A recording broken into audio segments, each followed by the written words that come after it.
बहू।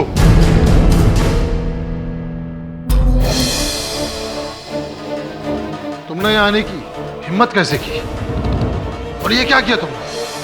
पिछले 93 सालों से इस स्कूल के किसी सदस्य ने उस कमरे का ताला खोलना तो दूर, उसके आसपास भटकने की जुर्रत तक नहीं की। और तुम कल की आई लड़की, तुम्हें ना इस घर की मान मर्यादा का ख्याल है, ना रीत परंपरा का। अपने मनुष्य कदमों से तुमने उस श्रापित कमरे का न सिर्फ ताला खोला, बल्कि पंडित जी के लगाए हुए उस टोटके को भी।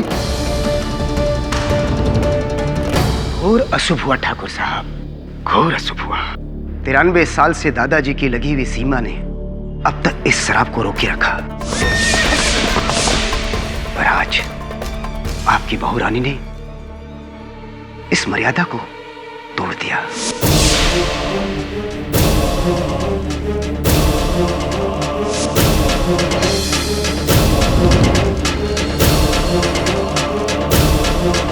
पापा प्लीज, मैं आप सबसे नन्ही की तरफ से माफी मांगता हूँ। ये उसकी नादानी थी। इस इमरती के कहने पे आके उसने ये हरकत की। पापा हुकुम, हमें क्या पता था हमारी बातों का बहू रानी पे इतना असर होगा। हमें माफ कर दीजिए। खूंजा का शराब, अब तो सब मरेंगे बापू साहब।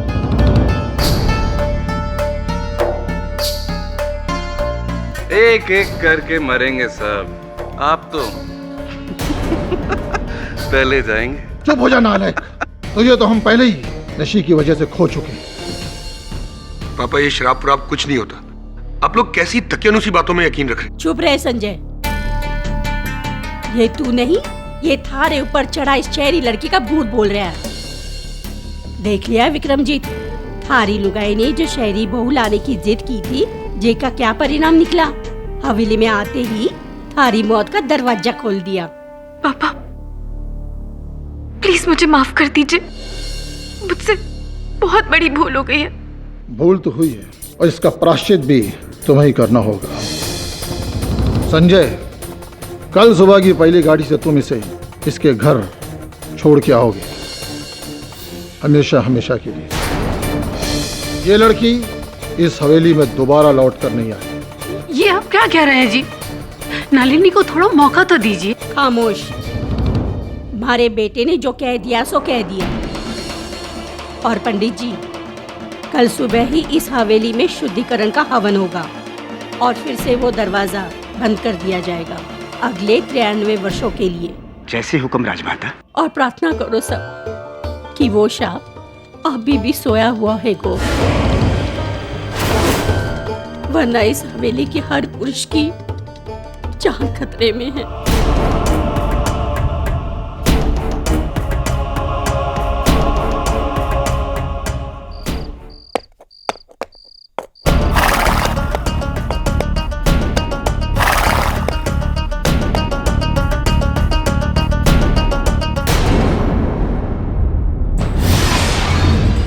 देता हूँ तुझे आज के बाद तेरे घर में पैदा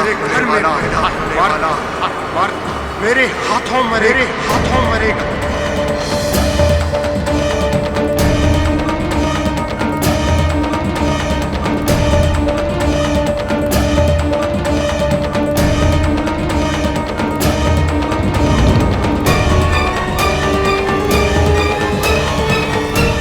कौन है अंदर?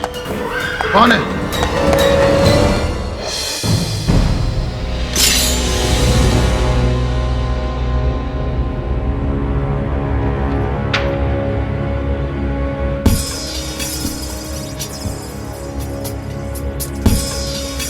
कौन है?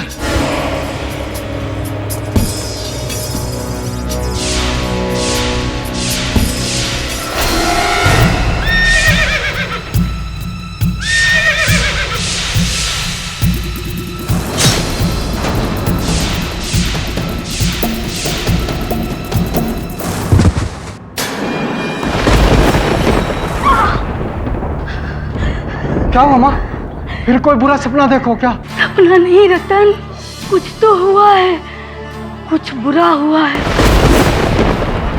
उस हवेली में लालच अपना फन फैलाए है। बहुत बुरा होने वाला है, बहुत बुरा होने वाला है।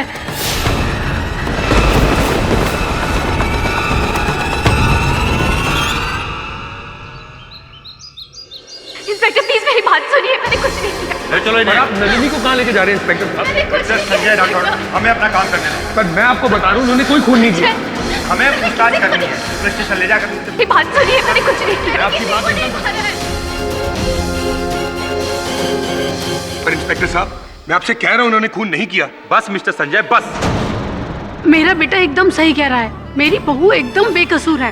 सारे सबूत इनके खिलाफ हैं। बेहतर ये होगा कि आप कानूनी कार्रवाई में दखलंदाजी ना करें।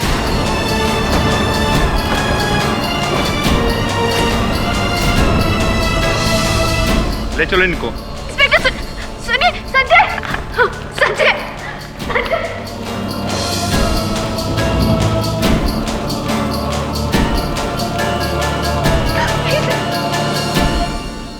ये कल की छोरी के लेगी मेरे बेटे की जान। मारे विक्रमजीत को तो गुंजा की शाप ने मारा है।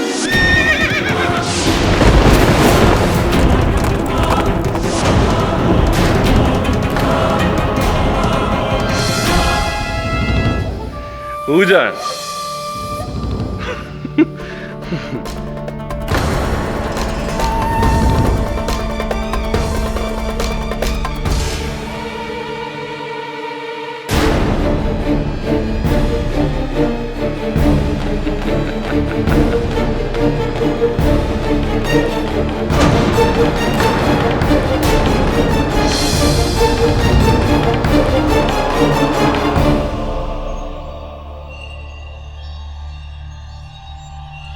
हुकुम।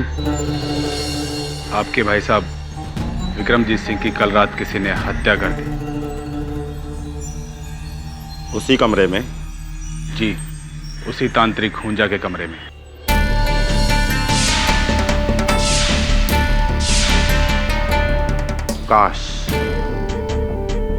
काश हम उस कमरे को देख सकते एक बार।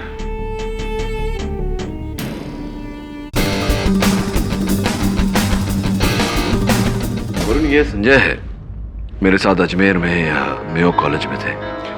तुम 2-3 वर्ष ही जूनियर थे मुझसे ना? Right. Hi, is everything okay? सब ठीक है? नहीं, सब ठीक नहीं है वरुण। इनकी पत्नी जी नलिनी जी को इन्हीं के पिताजी की हत्या के आरोप में पुलिस ने गिरफ्तार किया है। पर केडी, नलिनी मेरे पिता अपने ससुर का खून क्यों करेगी?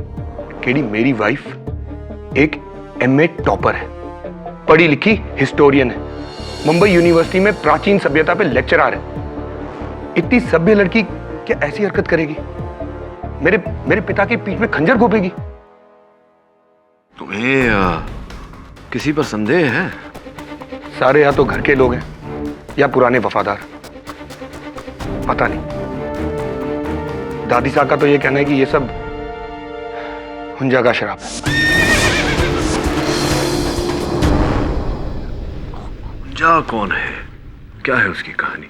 आज से तकरीबन 93 साल पहले 1919 के करीब, जब मेरे परदादा श्री मोहर सिंह जी और भवरी देवी इस हवेली में रहा करते थे। यह उस वक्त की कहानी। परदादा साहब का कोई वारिस नहीं था। सालों की मिन्नतें और फरियादों के बाद भी उन दोनों की झोली खाली थी। पीर फकीरों के पास भटकते भटकते वो पहुंचे नहाड़गढ़ में एक तांत्रिक हुंजा के पास। हुंजा ने उन्हें भरोसा दिलाया कि वो अपनी काली शक्तियों से वो उनके घर में औलाद की खुशी पैदा कर देगा। इसलिए उन्होंने हुंजा को अपनी हवेली में एक कमरा दे दिया। वो रोज रात को वहां पर जप करता, तंत्र मंत्र पढ़ता। ओम ह्रीं क्लीं चामुंडाय विच्चे फट स्वाहा। ओम ह्रीं क्लीं चामुंडाय विच्चे फट स्वाहा।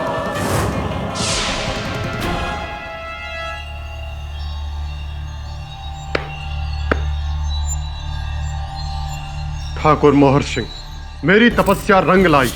आज से ठीक 10 महीने और 4 दिन बाद तुम्हारी पत्नी को एक औलाद होगी, एक लड़का, और उसके ठीक 2 साल 3 महीने और 8 दिन बाद फिर एक औलाद होगी, एक और लड़का। पहला लड़का तुम दोनों को मेरी तरफ से उपहार है, और दूसरा लड़का मेरी गुरु दक्षिणा। तुम्हें दूसरे लड़के को मुझे भेंट करना होगा, मेरा मुरीद बनाकर। बोलो, स्वीकार है? और जैसा हुंजा ने कहा वैसा ही हुआ। 10 महीने बाद मोहर सिंह के यहाँ पर एक बेटा हुआ, मेरे दादाजी। घर वालों ने तो हुंजा को अपना भगवान मान लिया, और उसके ठीक 2.5 साल बाद हुंजा की दूसरी भविष्यवाणी भी सच हुई। दादाजी का दूसरा भाई हुआ, जिस पर हुंजा ने फौरन अपना हक जमाया। लेकिन ममता में कमजोर होकर दादीसा ने बच्चा देने से मना कर दिया। हुंजा महाराज, यदि आप चाहें तो हमारी आधी जायदाद मांग लें, धन दौलत, सोना चांदी, हीरे जवाहरात, जमीन जो चाहे मांग ले, किंतु हमारी औलाद मत मांगिए। तुम अपने वादे से मुकर रहे हो ठाकुर? मुझे अच्छी तरह याद है, मुझे अपना वादा याद है, किंतु जिस वक्त मैंने आपसे वादा किया था उस वक्त न तो मैं पिता बना था और न ये माता। माँ बाप के लिए औलाद क्या होती है ये आज हम समझ पाए हैं, इसलिए हमारी आपसे विनती है कि हमारे बच्चों को बख्श दीजिए। घोर अपमान किया है तूने हमारा, घोर अपमान किया है। ये मेरा श्राप कि इस घर में पैदा होने वाला मर्द मर जाएगा, मर जाएगा। और हुंजा ने अपना मन बना लिया था, वो अपनी गुरु दक्षिणा लिए बगैर वहां से नहीं जाने वाला था। उस रात उसने उस बच्चे को वहां से उठा लिया। महाराज, महाराज जागिए, हमारा मुन्ना पालने में नहीं है। क्या कहा? हाँ महाराज, हमारा मुन्ना पालने में नहीं है। प्रताप सिंह, जल्दी घोड़े निकालो। हुंजा, अब मैं तुझे नहीं छोड़ूंगा, नहीं छोड़ूंगा तुझे। मोहर सिंह जी हुंजा के पीछे निकल गए उसको पकड़ने। माता के मंदिर के टीले के पास उन्होंने और उनके आदमियों ने हुंजा को रोक लिया, उस बच्चे को छीना और फिर उनमें लड़ाई हुई, और उस लड़ाई में हुंजा मारा गया। लेकिन मरने से पहले हुंजा ने मोहर सिंह को एक श्राप दिया। ठाकुर मोहर सिंह, मैंने तुझे संतान दी और तूने बदले में मेरी ही जान, तूने मेरी दया देखी, अभी मेरा कहर देख। श्राप देता हूं तुझे, आज के बाद तेरे घर में पैदा होने वाला हर मर्द, हर लड़का मरेगा, मेरे हाथों मरेगा। और इस बात का साक्षी मेरा ही घोड़ा है शमशेर। जितनी शक्तियां मुझ में हैं, मैं अपनी सारी शक्तियां अपने इस घोड़े को देता हूं। जा शमशेर जा। उसके अगले दिन मोहर सिंह जी ने हुंजा की लाश को उसी टीले के ऊपर दफन कर दिया और उसकी समाधि बना दी। और हमारी हवेली में जो कमरा उन्होंने हुंजा को दिया था, वो कुल पंडित द्वारा शुद्धि करवा के एक टोटका लगवा के उसको बंद करवा दिया गया, और ये हुक्म दिया गया कि ये दरवाजा अब कभी नहीं खुले। और फिर नलिनी जी ने अपनी जिज्ञासा के चलते वो कमरा खोला। उसी समय में उसी कमरे में तुम्हारे पिताजी की हत्या हुई।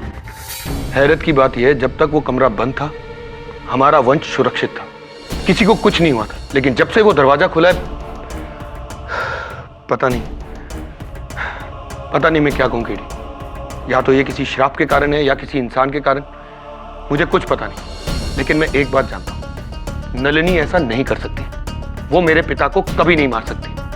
संजय, अदालत में इस श्राप का विवरण करना तो प्रश्न से बाहर है। अदालत इन बातों में नहीं मानती। पर तुम्हारी बातों के अनुसार मुझे लगता है कि कोई है जो तुम्हारी पत्नी नलिनी को फंसाना चाहता है। ये बात हमें साबित करनी होगी। इसके लिए आपको मेरे साथ मेहरगढ़ चलना पड़ेगा।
व्यक्ति आया था यहाँ जो छड़ी के सहारे चलता है। छड़ी के निशान है वहां। छड़ी?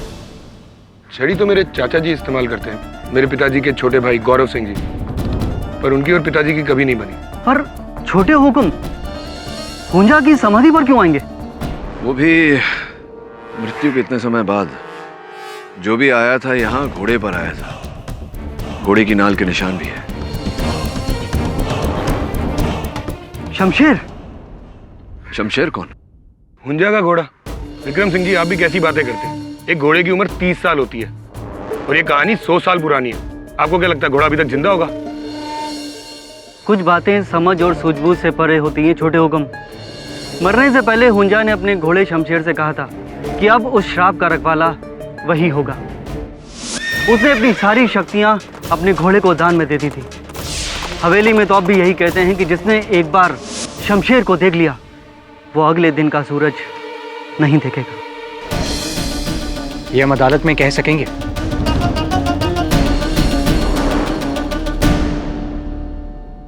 ढूंढो उसे किसी भी कीमत पर। जी हुकुम।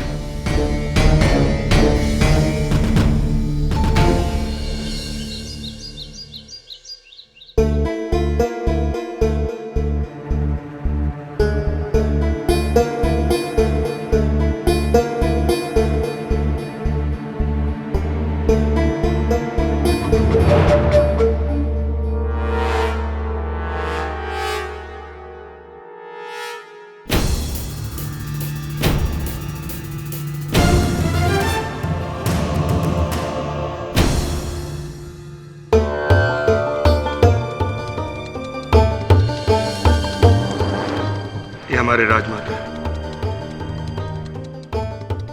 ये हमारी मां सा।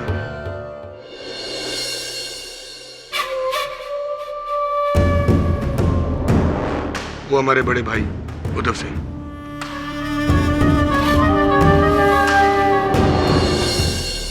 यही वो जगह है सर जहां पर पिताजी की लाश मिली अगले दिन। इस कमरे की किसी वस्तु को किसी ने छुआ या हिलाया तो नहीं? नहीं तो बस आखिरी बार मालिनी यहाँ आई थी, उसके बाद पिताजी। हम में से कोई भी यहाँ पर। क्या ये तांत्रिक हुंजा और उसके घोड़े का चित्र है? जी हाँ। लगता है इस चित्र को किसी ने हिलाया है, क्योंकि इसे लटकाने से पीछे दीवार पर जो आकार पड़ी है वहां से ये तिरछा है। पर हुंजा की तस्वीर कोई क्यों हिलाएगा?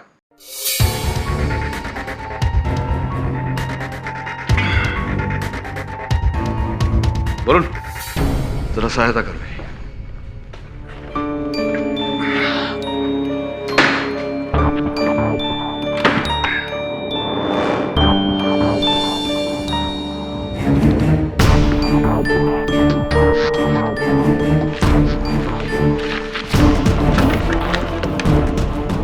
ये तो कोई कानूनी कागजात है। ये जमीन मुंबई में कहीं पालगढ़ में है, किसी जमुनालाल बिष्ट के नाम। जानते हैं आप इन्हें? नहीं, मैं तो पहली बार ही सुन रहा हूँ। इनफैक्ट पापा ने भी कभी इनके बारे में कोई बात नहीं की। सर, आपको लगता है इस जमीन के पेपर्स का ठाकुर विक्रमजीत की हत्या से कोई कनेक्शन है? कुछ प्रश्नों के उत्तर अदालत में दिए जाते हैं। हुकुम, आज से 93 साल पहले सन 1919 में राठौर राजघराने को हुंजा नाम के तांत्रिक ने श्राप दिया था कि इस राजघराने का हर मर्द दर्दनाक मौत मरेगा। ये मेरा श्राप कि इस घर में पैदा होने वाला मर्द मर जाएगा।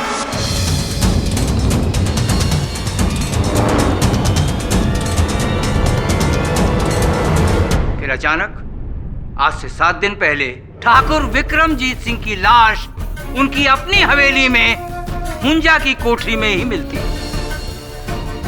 और उनकी पीठ पर ये शाही खंजर घुपा हुआ था।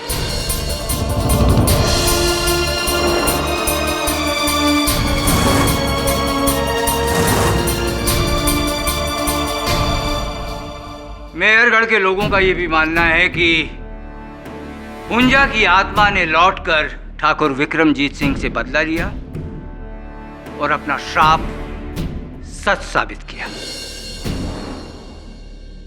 पर 100 बात की एक बात, आज के युग में मैं और आप इस कहानी पर कैसे विश्वास कर सकते हैं, जबकि ये कहानी कुछ और ही बयान कर रही है। हुकुम, इस खंजर पर किसी तांत्रिक हुंजा के निशान नहीं, इस लड़की की उंगलियों के निशान।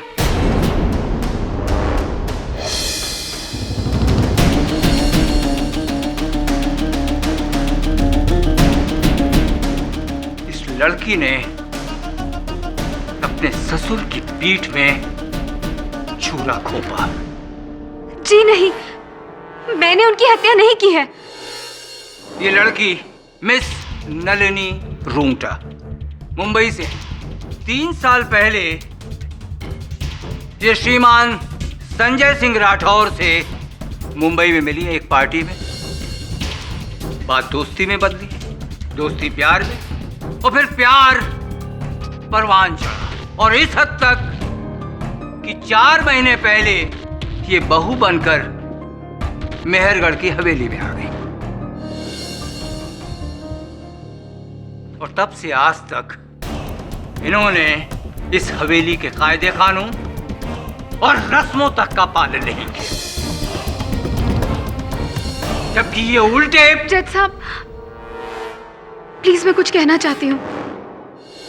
सर, मैं एक हिस्टोरियन हूँ और बचपन से ही मुझे प्राचीन काल और इतिहास का बहुत शौक रहा है। और जब शादी करके मैं इस हवेली में आई तो हमारी नौकरानी इमरती से मुझे उस बंद कमरे के रहस्य के बारे में पता चला।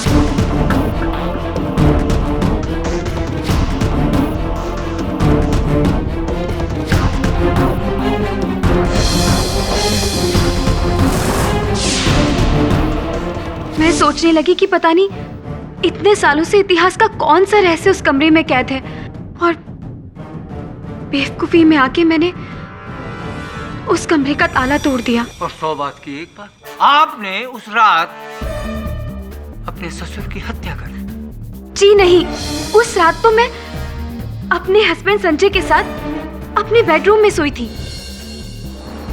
तो फिर इस खंजर पर आपकी उंगलियों के निशान कैसे? इस खंजर पर इनकी उंगलियों के निशान इस कारण है क्योंकि सर्वप्रथम बार जब ये उस कक्ष में गई थी, इन्होंने मेज पर से ये खंजर उठाई। स्पष्ट है कि इसी बात का लाभ उठाकर किसी ने इन्हें फंसाया है।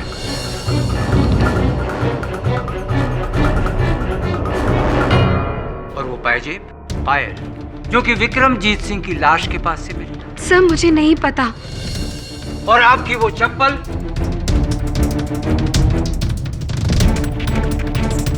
ये चप्पल जिसपे विक्रमजीत सिंह के खून के निशान।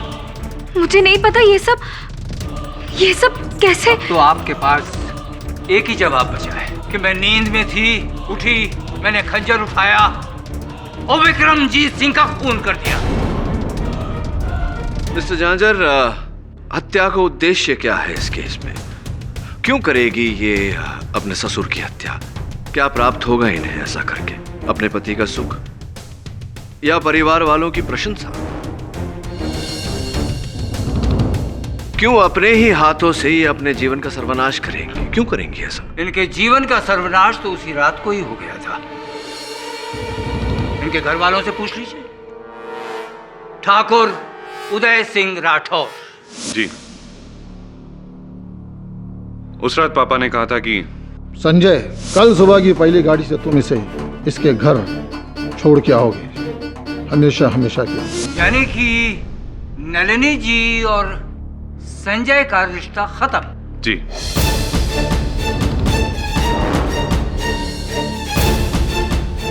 आपको नहीं लगता कि इस घटना के बाद नलिनी जी के मन में आपके पिता के प्रति घृणा, नफरत बढ़ गई हो?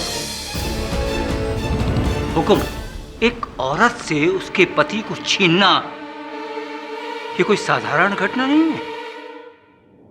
जी, मैं भी मानता हूं। नलिनी ने ही पापा की जान ली।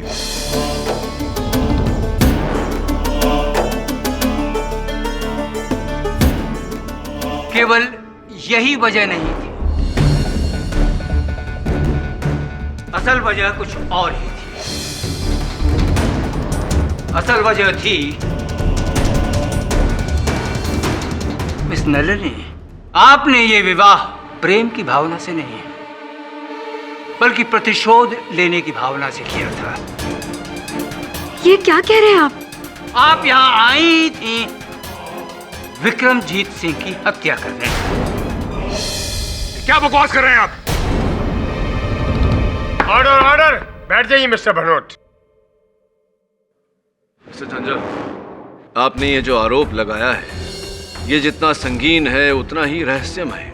कृपया कर जरा समझाएंगे हमें क्या कहना चाहते हैं आप? नलिनी जी, जमुना लाल बिष्ट नाम सुना है आपने?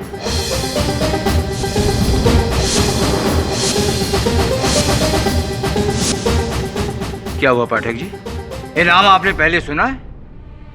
श्री जमुना लाल बिष्ट। ये जमीन मुंबई में कहीं पालगढ़ में है, किसी जमुना लाल बिष्ट के नाम। नलिनी जी, जमुना लाल बिष्ट कौन? बोलिए ना। जी, वो मेरे नाना थे।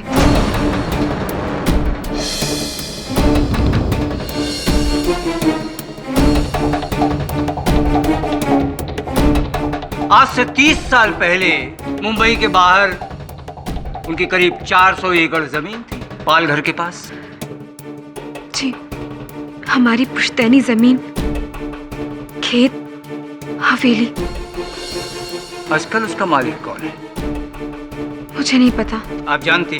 देखिए, आज से 30 साल पहले एक व्यापारी ने मेरे नाना जी को धोखा देकर वो सारी पुश्तैनी जमीन उनसे हथिया ली थी। और इसी वजह से आपके नाना को सदमा पहुंचा और दिल के दौरे की वजह से उनका निधन हो गया। और आपका पूरा के पूरा ननिहाल अमीरी की ऊंचाइयों से गिरकर गरीबी के दलदल में फंस गया। और आज भी वही है। 100 बात की एक बात, यानी कि एक आदमी की वजह से आपका पूरा के पूरा परिवार तबाह। क्या था उस व्यापारी का नाम?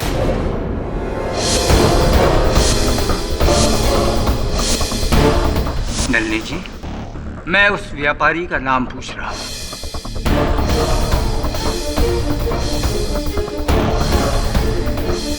नलिनी जी, मैं आपसे बात कर रहा हूं, उस व्यापारी का नाम बताइए।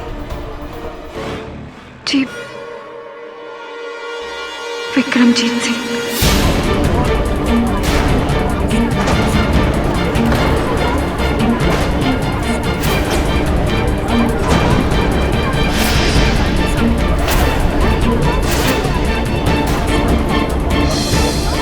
विक्रमजीत सिंह राठौर।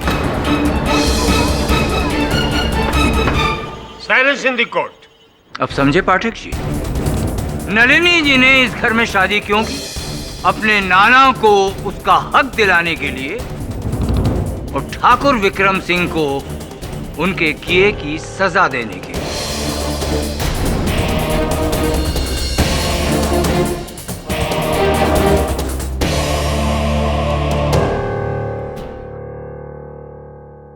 नलिनी जी, हमें इस राज के बारे में कभी पता नहीं चलता अगर हमारे हाथ वो चिट्ठी नहीं आती जो आपकी अलमारी से आपकी और चीजों के साथ हमें मिली। कैसी चिट्ठी? क्या लिखा है उस चिट्ठी में?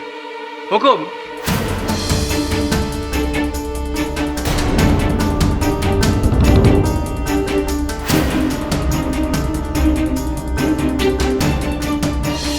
ये चिट्ठी नलिनी जी ने अपनी नानी को अपनी शादी के 3 दिन बाद लिखी थी। और ये हैंडराइटिंग नलिनी जी की है, इसकी तकसीद हैंडराइटिंग एक्सपर्ट ने की है। प्यारी नानी, आपको खुशी होगी ये जानकर कि अब मैं उस घर में पहुंची हूं जिसने हमारे घर को बर्बाद किया था, और बहुत जल्द मैं उस जमीन के पेपर ढूंढकर विक्रमजीत सिंह को उसके किए की सजा दिलाकर 30 साल बाद हमें इंसाफ मिलेगा।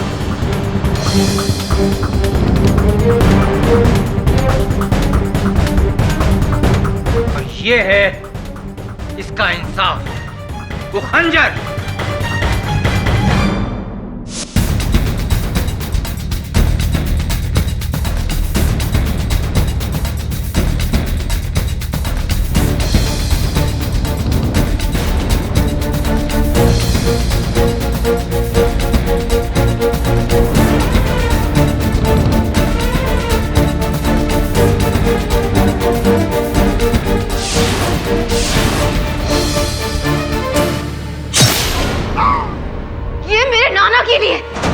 जिसे तूने मार डाला विक्रमजीत।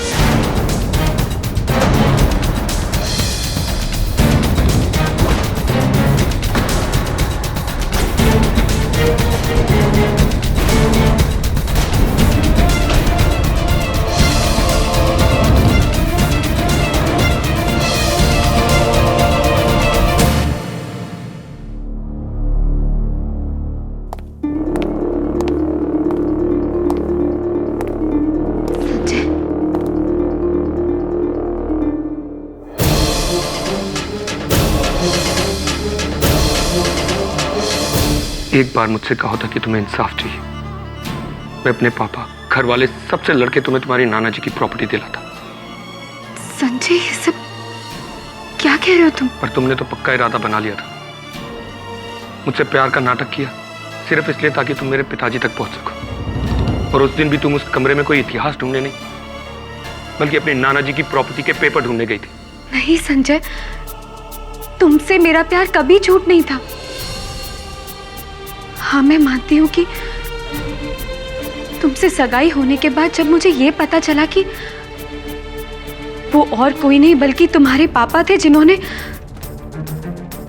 मेरे घर को बर्बाद किया था, तो मैंने सोचा था कि एक बार शादी करके इस हवेली में आ जाऊं तो उनसे बदला लूंगी।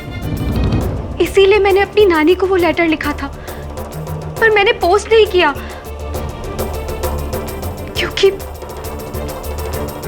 क्योंकि मैंने अपना इरादा बदल लिया था।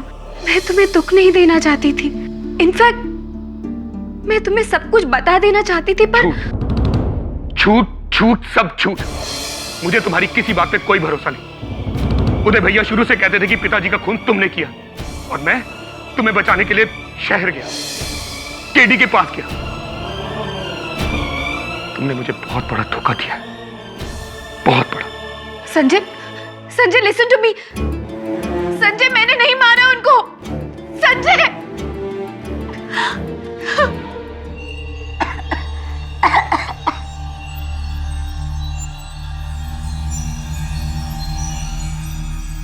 हवेली के बारे में क्या सोच रही है अम्मा? जो कुछ हुआ वो में थारे का कसूर? सब मारो कसूर है। मुझे उसे कुछ नहीं बताना चाहिए था, कुछ नहीं। सीधा छोटे हुकुम। इस चेक की कोई आवश्यकता नहीं थी संजय जी। केस तो अभी अभी शुरू हुआ है। आपके और मेरे लिए खत्म हो चुका है। मैं ये केस वापस लेना चाहता हूँ।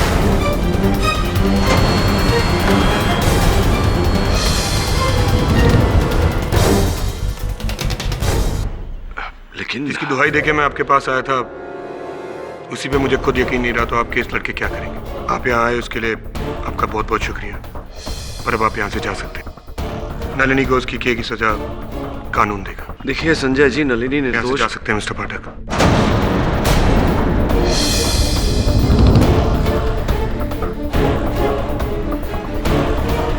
वीरमान सिंह जी, इनको एयरपोर्ट लेके जाइए।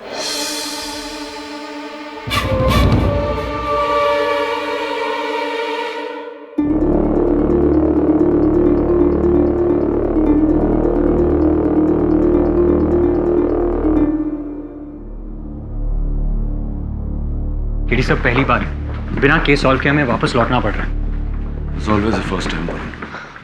अच्छा हुआ आप वापस जा रहे हो केडी साहब, वरना दोनों ही सूरतों में आपकी हार होती। ना ही आप नलिनी बहू को बचा सकते हो और ना ही तांत्रिक होजा को पकड़वा सकते हो।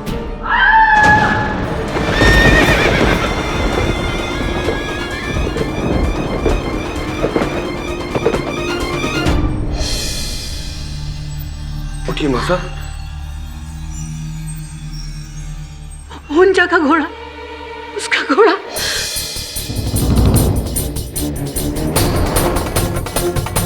शमशेर, मासा ये क्या बात कर रही हैं आप? हवेली में घोड़ा?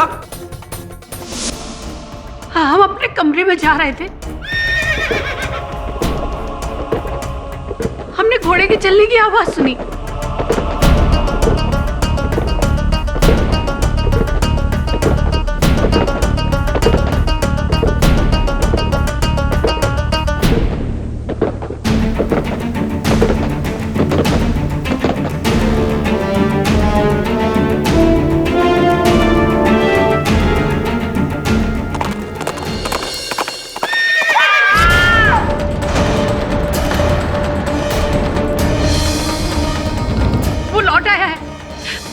का घोड़ा, उसका श्राप, उसका घोड़ा, वो लौट आया है। कहाँ देखा था आपने उस घोड़े को? यहाँ। लेकिन अजय यहाँ तो घोड़े के होने का कोई चिन्ह नहीं, कोई निशानी नहीं। अचानक हवेली में घोड़ा आएगा कैसे, आकर गायब कैसे हो गया? तुम यहाँ हमारे पोते के बुलावे पर आए थे, पर इब रुकोगे हमारे कहने पर।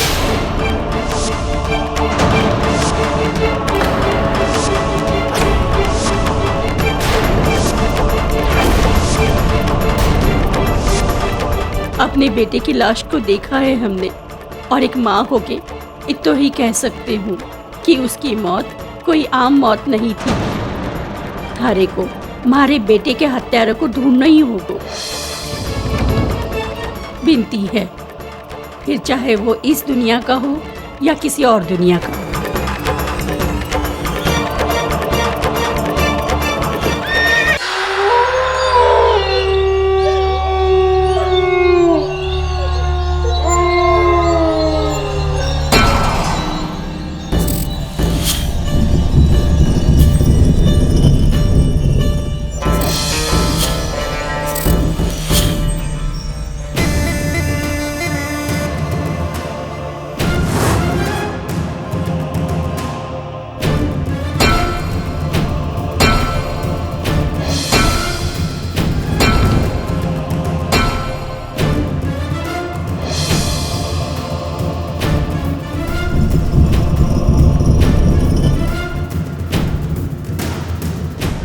हुकुम, जे मिला है।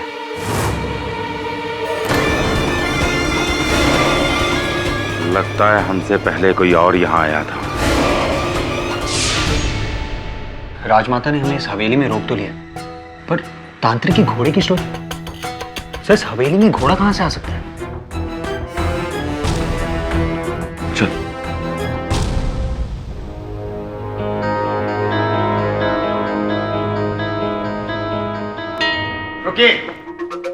आप इस कक्ष में प्रवेश नहीं कर सकते। क्यों? आज अमावस है, काली शक्तियां अपनी चरम सीमा पर हैं। फिर तो हम अवश्य उनसे मिलना चाहेंगे। और फिर ठकुराइन ने इसी कक्ष में तांत्रिक हुंजा के घोड़े को देखा था। किसी न किसी को तो घोड़े की लगाम थामनी है। आत्मा की ना कोई नाल होती है, ना कोई लगाम। अभी भी समय है, वापस अपने शहर चले जाओ।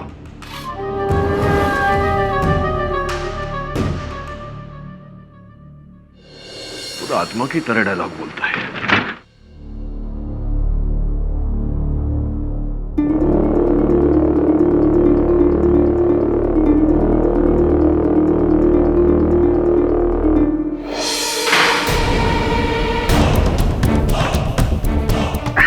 क्या हुआ? शायद बाहर से किसी ने हमें बंद कर दिया। शायद चाहते होंगे कि हम केस सुलझाकर ही बाहर निकले। यहाँ आ जा, हुंजा के घोड़े को ढूंढते। कौन सा घोड़ा सर? ना पैरों के निशान है ना कुछ और सर इस तस्वीर को देखिए, हुंजा क्या लुक दे रहे हैं। लगता है जैसे तस्वीर से बाहर निकलकर हम दोनों को भस्म कर देगा। तो देख मत ना उसकी तरफ। इस कमरे की खिड़कियां अंदर से पूरी तरह बंद है, यानी कि अगर ये दरवाजा बंद हो तो इस कमरे में आने का और कोई तरीका नहीं।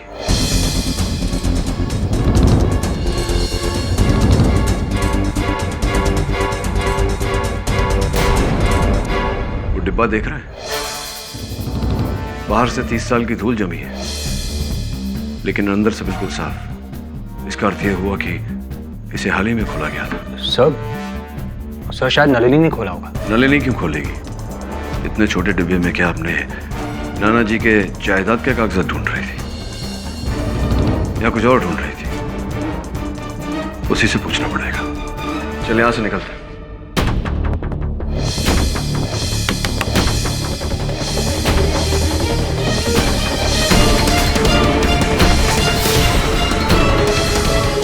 ये दरवाजा किसी ने दरवाजा बंद कर दिया था बाहर से इसके जरिए।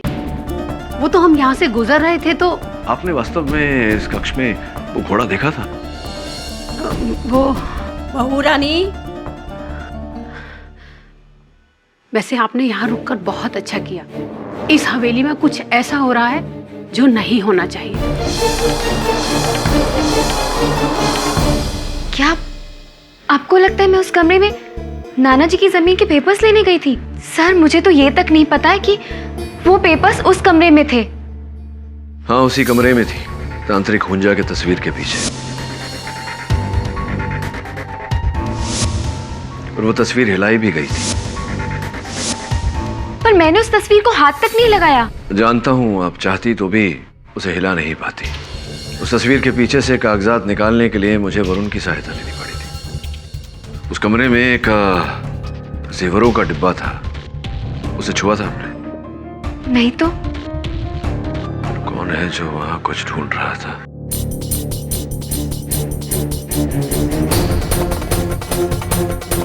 कहाँ जा सकती है वो? कहाँ? ढूंढो उसे, ढूंढो। सुनिए पंडित जी, हम नहीं चाहते कि अब ये मनहूस कमरा अब और खुला रहे। इस पर फिर से ताला लग जाना चाहिए। दादी साहब, पुलिस ने मना किया इस कमरे को बंद करने से। तो फिर उस हुंजा तांत्रिक की अंदर रखी हुई सारी सामग्री को जला के भस्म कर दो। हम नहीं चाहते कि उसका साया भी पड़े हमारी हवेली पर। जी राजमाता, हम आज ही हुंजा की सारी सामग्री इस कक्ष से बाहर फेंक देते हैं। चलिए।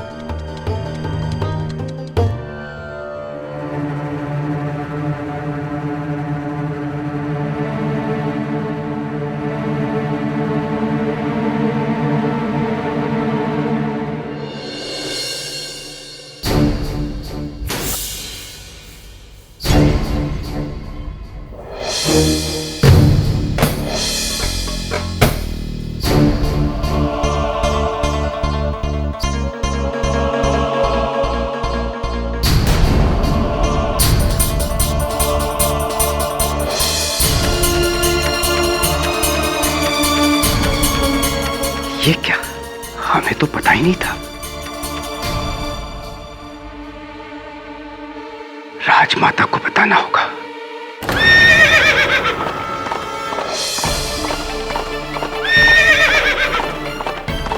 हुंजा का घोड़ा।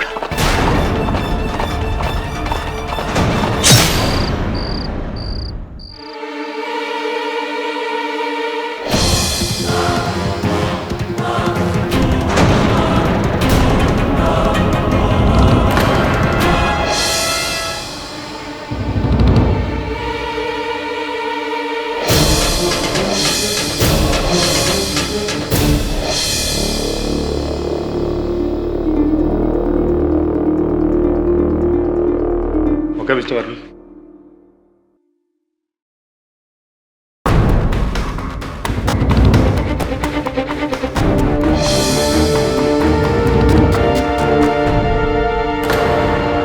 घोड़े के पैरों के निशान। हुंजा लौट आया है। बहू रानी ने उसका कमरा खोलकर उसकी आत्मा को मुक्त कर दिया है। हमारे कुल पंडित को मारकर उसने ये साबित कर दिया है कि अब कोई भी शक्ति हमें नहीं बचा सकती, सबकी मौत होगी।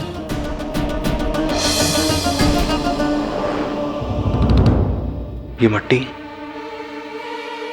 मैंने कहीं देखी है। ऐसी मिट्टी तो पंडित जी की लाश के पास मिली थी। और ये समाधि का जो पत्थर है ये हिला हुआ है। कोई इस समाधि को क्यों खोलना चाहेगा? कोई नहीं, स्वयं हुंजा। ये आप क्या कह रहे वीरमान जी? एक मरा हुआ इंसान अपनी समाधि से कैसे बाहर निकल सकता है? It's not possible. वहां देखिए, वो निशान। किसी ने इस समाधि के पत्थर को लोहे के सलिए से खोलने की कोशिश की है।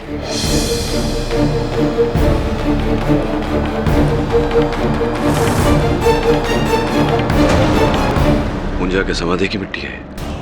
इसका अर्थ यह हुआ वरुण की कोई है जो कुछ ढूंढ रहा है, और जब वो वस्तु उसे हुंजा के कमरे में नहीं मिली तब उसने हुंजा की समाधि को तोड़कर वहां ढूंढा। लेकिन नलिनी को तो इस बात का कोई ज्ञान नहीं। कौन हो सकता है? के बात से बेटा तारे को अभी भी लगता है कि ये किसी इंसान का रचा हुआ षड्यंत्र है। राजमाता जी, ये जो हुंजा तांत्रिक था उसके बारे में अब हमें कुछ बता सकती है?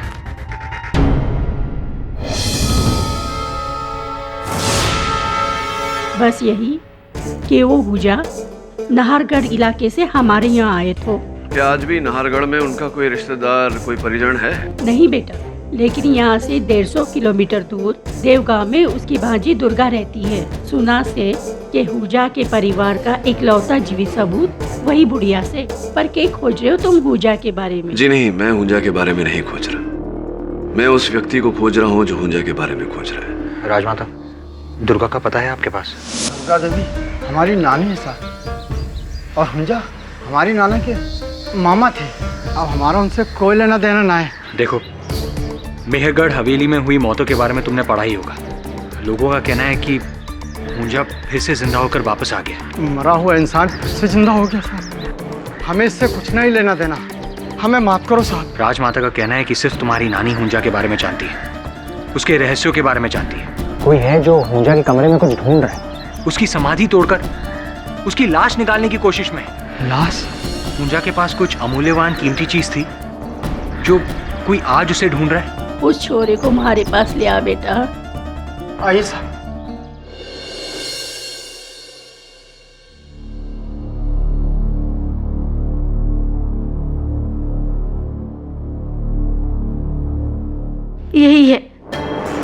यही है फसाद की जड़, मेघमणि।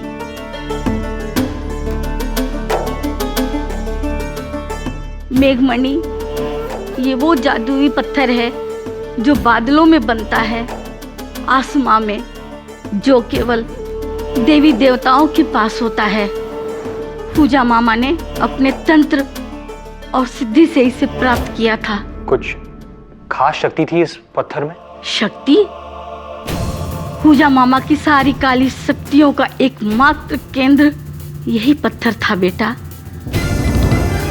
जिसके पास ये पत्थर होता है वो सब कुछ कर सकता है। दुनिया की सारी शक्ति उसके पैरों में समा जाएगी। रंग को राजा बना देता है ये पत्थर। अम्मा, मुझसे पहले कोई और आया था यहाँ आपसे मेघमणि के बारे में पूछने के लिए? हवेली में से सेवक जरीबा। हाँ साहब, हम गए थे उस बुढ़िया दुर्गा से मिलने, मेघमणि का पता करने के लिए। लेकिन हुकुम इसमें हमारा क्या कसूर है? हम तो सेवक हैं। हमें कहा गया था मेघमणि का पता करो, तो हम चले गए पता करने। किसने भेजा था आपको? जी, वीरमन सिंह जी। योर ऑनर, मैं वीरमन सिंह जी को कटघरे में बुलाना चाहता हूं। एक मिनट, ये कोई मेघमणि के खोज की कहानी नहीं है। ये विक्रमजीत के कत्ल का केस है, कत्ल का। बिल्कुल ठीक कह रहे हैं प्रोसिक्यूटर साहब, योर ऑनर। ये विक्रमजीत सिंह जी की हत्या का केस है और मुझे पूरा विश्वास है कि विक्रमजीत सिंह जी की हत्या इसी मणि को पाने के लिए की गई है। कोई इस बहुत ही अमूल्य पत्थर के द्वारा शक्तिशाली बनना चाहता था, योर ऑनर। और यही कारण था कि जब हवेली के पंडित ओमकार नाथ जी को इस बारे में पता चला तो उनकी भी हत्या कर दी गई ताकि ये बात न फैले। ये सब एक पत्थर के लिए? एक मामूली पत्थर के लिए? वाह, वेरी गुड। और इसे आप साबित कैसे करेंगे? करूंगा मिस्टर झांझर, अगर आप करने देंगे तो।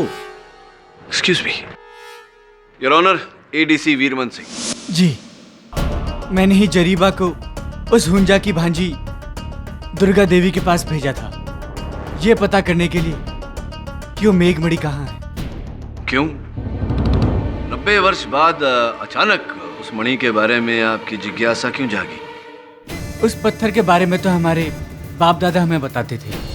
इतने सालों से हम इसी सोच में थे कि कब वो पत्थर, वो मणि हमारे हाथ लगेगी और हम एक नौकर से साहूकार बन जाएंगे। तो क्या पता लगाया आपने उस पत्थर के बारे में? वो पत्थर इसी हवेली में हुंजा के कमरे में था। ऐसी तो उस पत्थर को, उस मणि को पाने के लिए आपको वो कक्ष खोलना पड़ता, इसीलिए आपने जरीबा और इमरती द्वारा बेचारी नलिनी जी को फंसा दिया। अपनी बंदूक इनके कांधे पर रखकर चलाई, इनसे वो कमरा खुलवाया ताकि अंदर दाखिल होकर आप वो मणि ढूंढ सके। साहब, वीरमन सिंह जी ने हमसे कहा था कि छोटी बहू को उस कमरे के बारे में और हुंजा के किस्से सुनाते रहना, उसे हमेशा उकसाते रहना, उस कमरे का दरवाजा खोलने के लिए।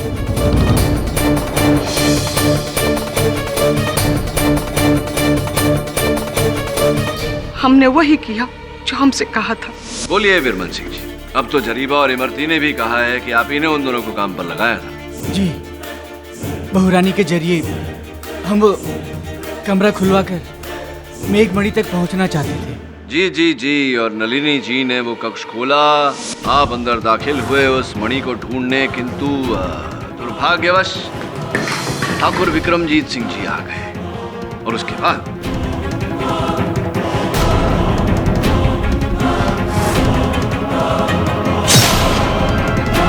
नहीं, भवानी कसम, हम उस रात उस कमरे में गए ही नहीं, ना उस मणि की वजह से और ना किसी और वजह से। वीरमन सिंह जी, वो मणि इस समय कहाँ है? वो मणि अब हमारे पास नहीं है और ना ही हवेली के उस कमरे में है।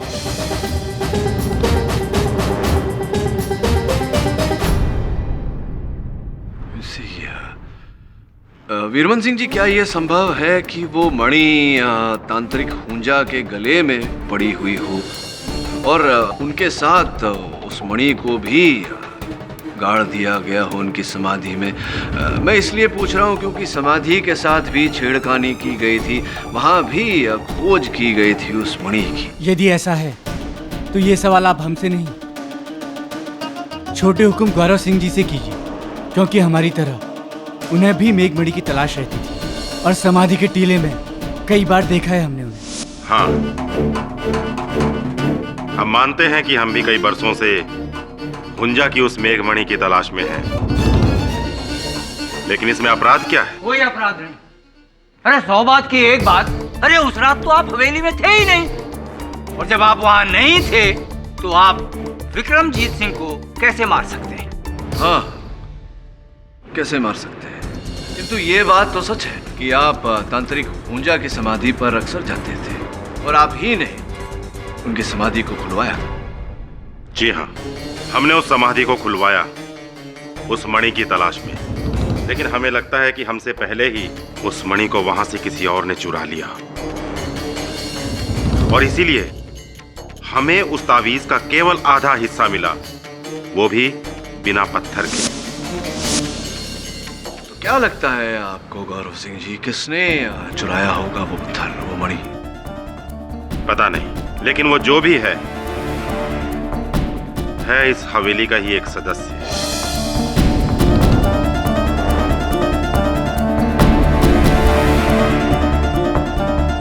आप उस तक पहुंचिए,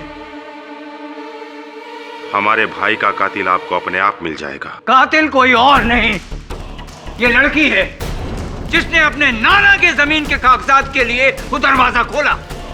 झांझर, उन कागजों के बारे में ना नलिनी जानती थी ना कोई और, प्रश्न मेरा आपसे ये है कि वो कक्ष तो 90 वर्षों से बंद था, तो 30 साल पुराने जो कागज थे वो उस कक्ष के अंदर लगे हुए उस चित्र के पीछे कैसे आ गए? पाठक जी, हो सकता है कि 30 साल पहले विक्रमजीत सिंह ने उन कागजात को वहां रखा हो सकता है। अब भले ही उस दरवाजे पर ताला लगा हो, वो कक्ष पूरी तरह से चारों तरफ से बंद हो, विक्रमजीत सिंह जी तो उस हवेली के मालिक थे, चाहे जो कर सकते थे, किंतु ऐसा है नहीं। मिस्टर झांझर, अगर ऐसा होता तो इन कागजों पर 30 साल पुरानी मिट्टी लगी होती, कहीं ना कहीं दीमक लग गई होती, फटे पुराने होते ये कागज, किंतु ऐसा है नहीं। और ऑनर, ये तो बिल्कुल नए हैं जैसे 30 साल पहले थे, जिससे ये स्पष्ट होता है कि इन्हें सुरक्षित स्थान पर रखा गया था और उसी रात इन कागजों को उस तस्वीर के पीछे रखा गया ताकि बेचारी नलिनी जी को फंसाया जा सके। और ऐसा किसने किया होगा? ऐसा करेगा वही व्यक्ति जो उसी रात उस कक्ष में दाखिल हुआ था, 2 कारणों से। प्रथम, नलिनी जी को फंसाना, द्वितीय, उस नागमणि को खोजना। लेकिन मिस्टर पाठक, उस कमरे में नलिनी जी के अलावा किसी ने किसी और को नहीं देखा। विचित्र बात है, ठाकुराइन संदली जी का कहना है कि उन्होंने वहां तांत्रिक पूजा के घोड़े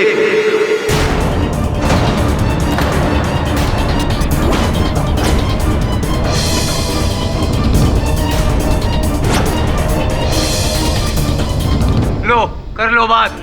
अब घोड़ा कातिल हो गया हुकुम। अब यही तो श्राप था मिस्टर झांझर, कि तांत्रिक पूजा का घोड़ा ही बदला लेगा। क्यों संदली जी, देखा था ना? ठाकुराइन, कृपया कर अदालत को बताएं कि आपने उस कमरे में उस रात तांत्रिक हुंजा के घोड़े शमशेर को देखा था या नहीं? नहीं।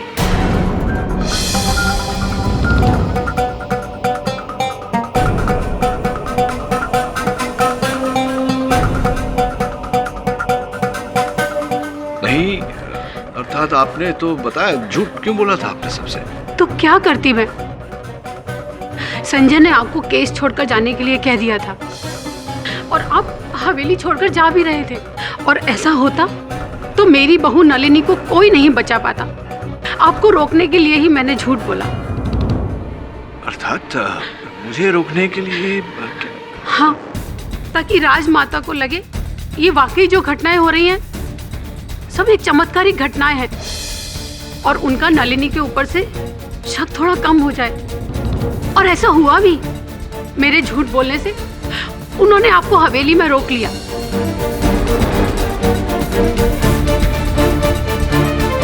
संजय बेटा, नलिनी ने तुम्हारे पिता का कत्ल नहीं किया, ये किसी और की चाल है, और हमें शक है वीरमान जी पर और हमारे देवर गौरव सिंह जी पर। ये दोनों आपस में मिले हुए हैं। इन दोनों की मिली भगत ने मेघमणि के पत्थर को ढूंढने के लालच में इन्होंने हमारे पति को मार डाला।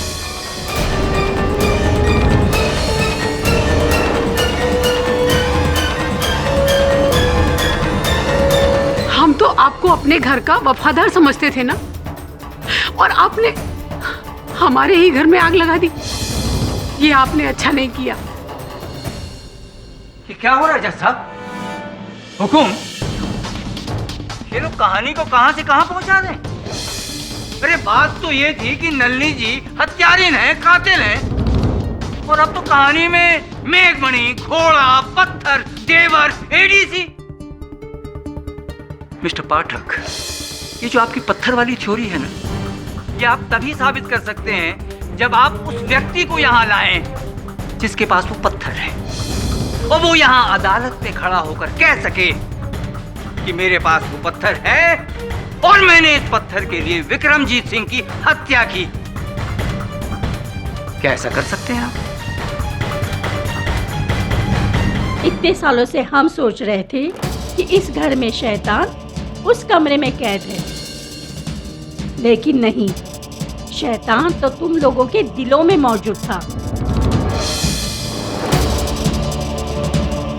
हमेशा से ही लालच, ईर्ष्या का वो दाना जिसने हमारी बेटी की जान ले ली।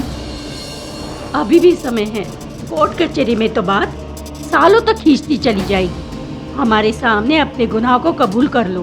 बोलो, किसने जान ली है विक्रमजीत की? राजमाता, हो सकता है घर वालों में से किसी का काम ना हो, किसी बाहर वाले का काम हो। नहीं संजय, ये काम घर के ही किसी भेदी का है।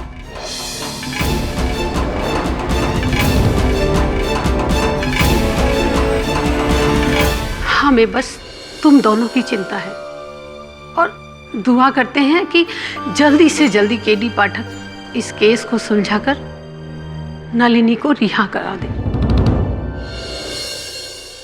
और तुम दोनों ने बेवजह ही उस बेचारी नलिनी के ऊपर शक किया।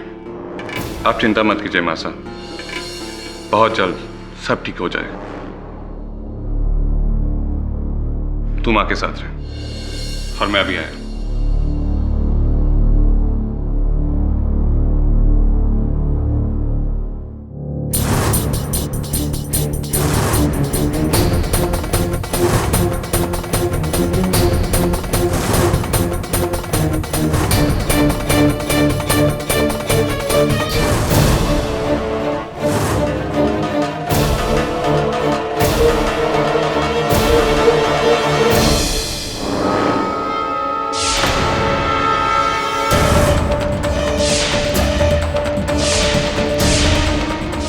लालचंद जी, क्या कीमत लगाई आपने इस पत्थर की?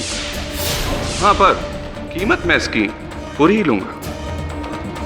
8 करोड़ से ना इधर ना उधर।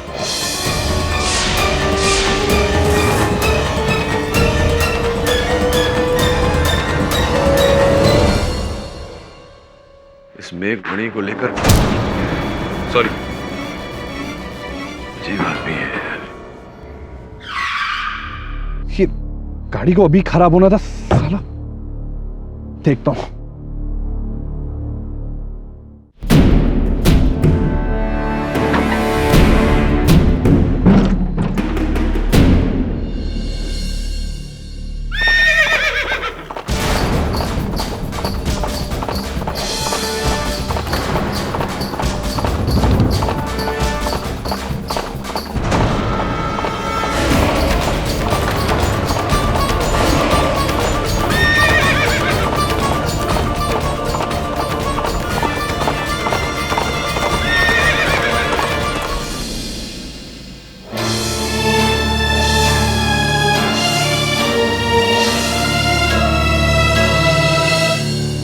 इंस्पेक्टर, ये खुदा जी का फोन। इस पर से अंतिम कॉल किसी लालचंद नामक जोहरी को किया गया था, जिनका ये कहना है कि उदय जी उन्हें मेघमणि बेचना चाहते थे। मेघमणि उदय के पास है? जी नहीं राजमाता जी, मुझे लगता है थी इनके पास, क्योंकि ये खाली पोटली मिली है इनके पास से। शायद किसी ने चुरा ली। लाश के पास घोड़े का निशान भी। ये सब क्या हो रहा है, मुझे तो कुछ समझ में नहीं आ रहा। कहीं सच में हुंजा की आत्मा ये अपना मेघमणि लेने तो वापस नहीं आ गई? यहाँ कोई आत्मा नहीं।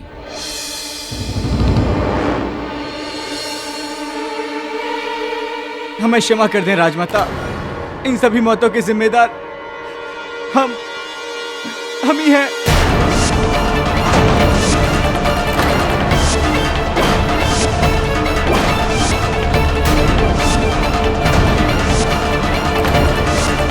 ठाकुर विक्रमजीत सिंह, पुजारी ओंकारनाथ, कुमार उदय सिंह की जान।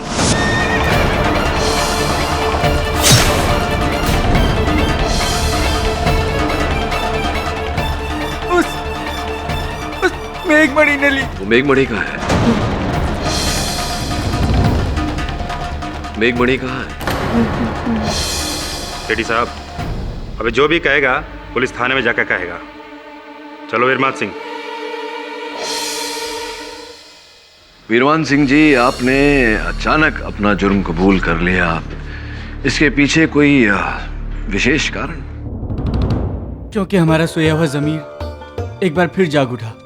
राठौर परिवार के लिए हमारे बाप दादा, हमारी पुश्तों ने जाने दी, सदियों से उनका नमक खाया, उनके वफादार रहे, लेकिन हमारे एक लालच की वजह से लाशों के ढेर लग गए। तो सचमुच आपने विक्रमजीत सिंह जी की हत्या की है? हम गुनहगार हैं और हमारी सजा मौत होनी चाहिए।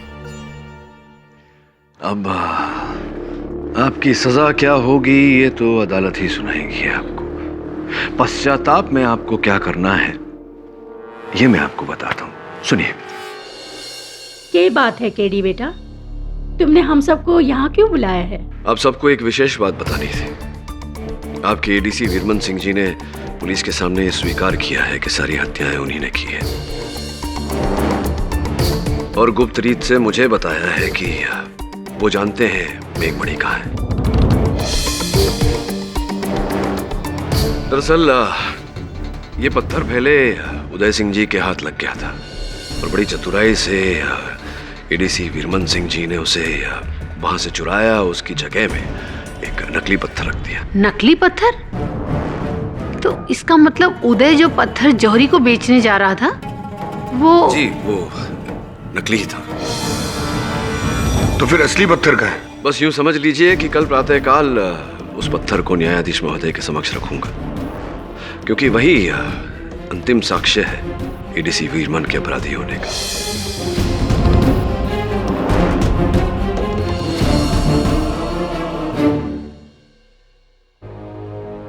सर, आप कहाँ जा रहे हैं? चल तुझे असल मेघमणि दिखाता हूँ।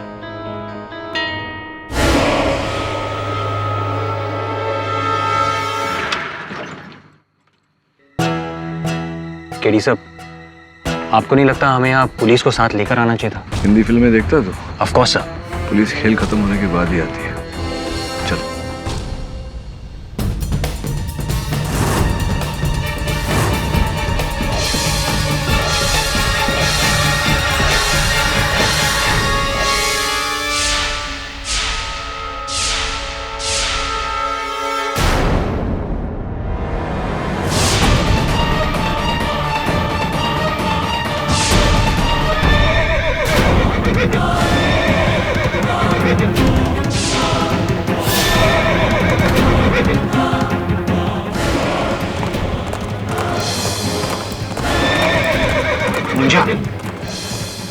ऊंजा नहीं, ये कोई दूंजा है तो इस पत्थर की चमक से खींचा चला रहा है।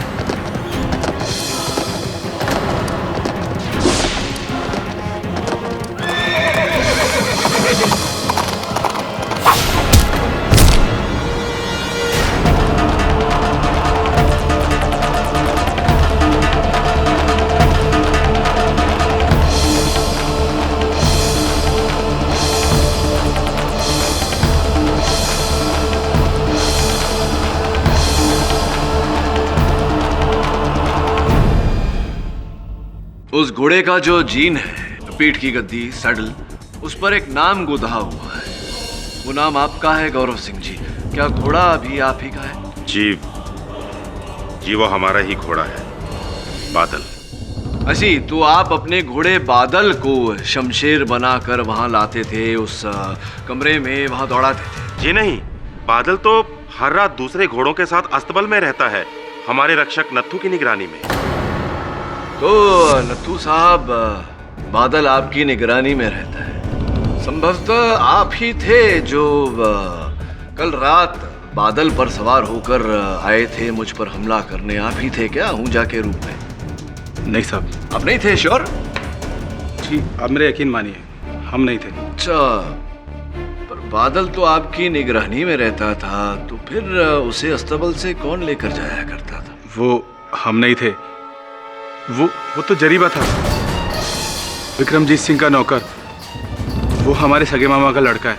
वो कहता था कि उसे घोड़ा चलाना सीखना है, बस कुछ पैसों के लिए मैं उन्हें घोड़ा देता था।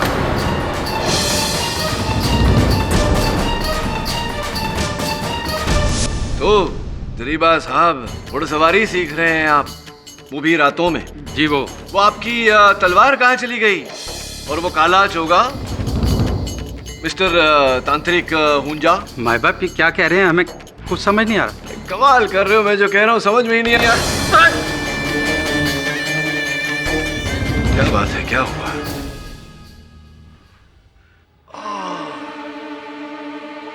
याद आया, ये वही कांधा है जिस पर आप कल रात उस घोड़े पर से गिरे थे।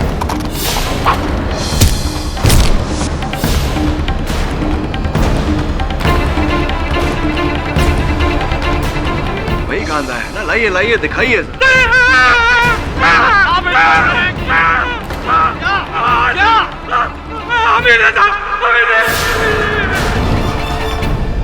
तुम पाठक साहब, एडीसी वीरमन ने वो जो बयान दिया, वो सारा जुर्म उसने जो कबूल किया, वो हाँ, वो उनके मन में जो घटनाएं घट रही थी उसका पश्चाताप था। किंतु जब मैंने उनसे कहा कि उन्हें प्रायश्चित करना चाहिए तो मेरी बात को वो समझे, मान गए वो मेरी बात। तो तांत्रिक हुंजा उर्फ जरीबा उर्फ काले चोगे में घुड़सवार भी स्पष्ट हो चुका है कि ठाकुर उदय सिंह राठौर की हत्या आप ही ने की। जी हाँ।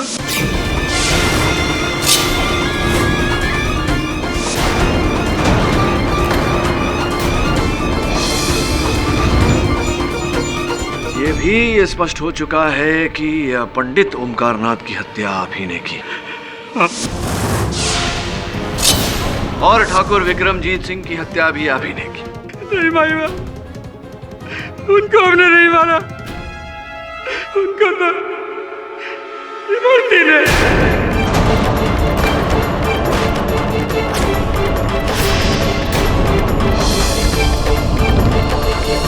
हाँ, इमरती जी ने उन्हें मारा, लेकिन ये षड्यंत्र का रचयिता केवल इमरती तो नहीं, आप दोनों की मिली भगत है, आप दोनों की मिली जुली रास लीला। माई बाप, जब वीरमन सिंह जी ने हमें मणि के बारे में बताया तो हम दोनों के मन में लालच आ गया, लालच का पर्दा छा गया था हमारी आंखों पर। और उस रात जब छोटी बहू कमरा खोलने गई तो इमरती से रहा न गया, वो बिना किसी को बताए चुपचाप कमरे में चली गई और मेघमणि ढूंढने लग गई।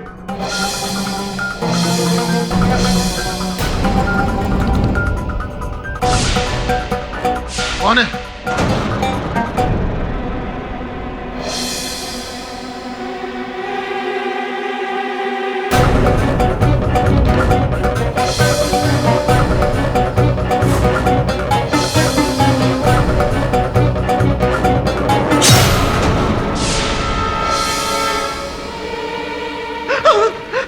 अरे ये क्या कर दिया तूने? ये ठाकुर का क्या कर दिया? मरवा दिया तू, मरती। क्या करती? ये हमें कोई ना बचा सकता। मैं डर गई थी, कहीं हुकुम ने मैंने देख लिया तो इसलिए। अरे अब इसका क्या करें? अब क्या होगा? जरा मुझे बचा ले, मुझे बचा ले। सोचने दे। मारो मातो तो काम नहीं करे हैं, क्या करें? हाँ, एक तरीका है।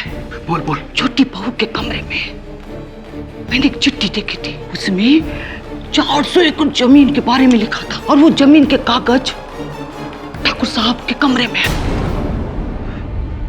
बस ये मने रास्ता मिल गया इमरती। वो कागज में ठाकुर के कमरे से निकाल के इस कमरे में कहीं रख देता हूँ। और छोटी बहू तो गई काम से, तो एक काम कर, खून लेके उसकी चप्पलों पे लगा डाल। और ध्यान रखिए, मैं अभी गया और अभी आया।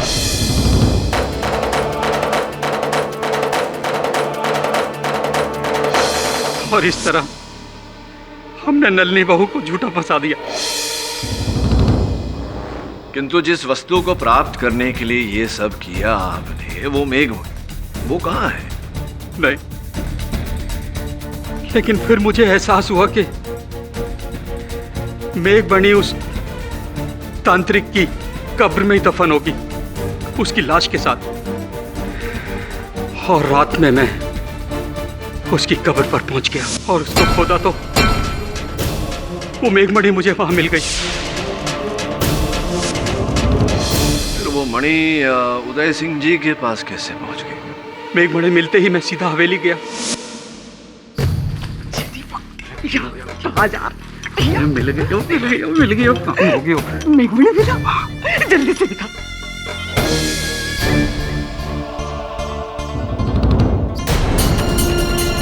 क्यों? हवेली आते में लगता है पत्थर कहीं गिर गया, और वो पत्थर हवेली में ही कहीं गिर गया और छोटे हुकुम को मिल गया।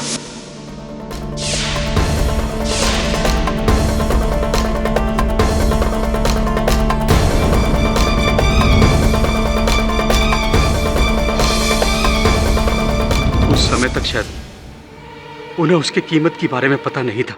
समझ रहा हूँ, मैं समझ रहा हूँ। और जब कुल पंडित ओंकारनाथ उस मेघमणि का रहस्य बताने वाले थे, उससे पहले ही तुमने उन्हें मार दिया, तब जाकर के उदय सिंह जी को उस पत्थर का मूल्य पता चला होगा। जी साहब।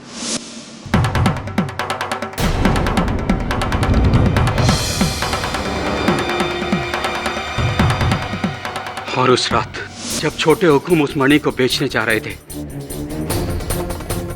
हमने रास्ते में उनको मार डाला और वो पत्थर छीन लिया। पर वो तो नकली था। अरे नहीं नहीं जरीबा जी, वो तो असली पत्थर था। नकली पत्थर तो ये रहा मेरे पास, ये देखिए।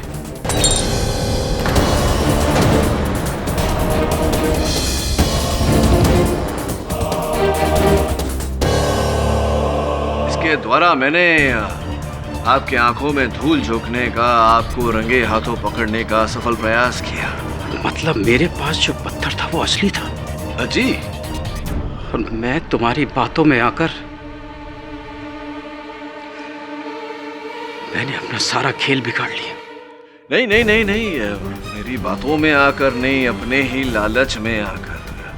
अब ये जो लालच है जो आपने देखा, इसका भुगतान आपको और इमरती जी को एक साथ करना पड़ेगा।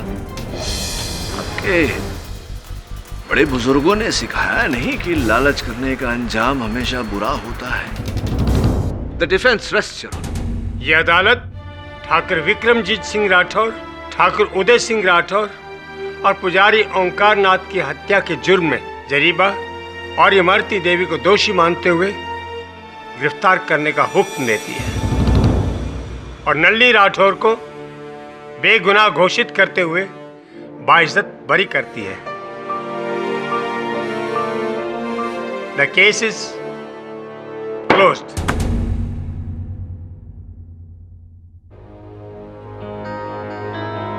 पाठक साहब, 100 बात की एक बात। कभी कभी एक बात में से 100 बातें निकल आती हैं। क्यों? और भी दिलचस्प कहानी देखने के लिए हमारे चैनल को सब्सक्राइब करें और बेल आइकॉन दबाना न भूलें।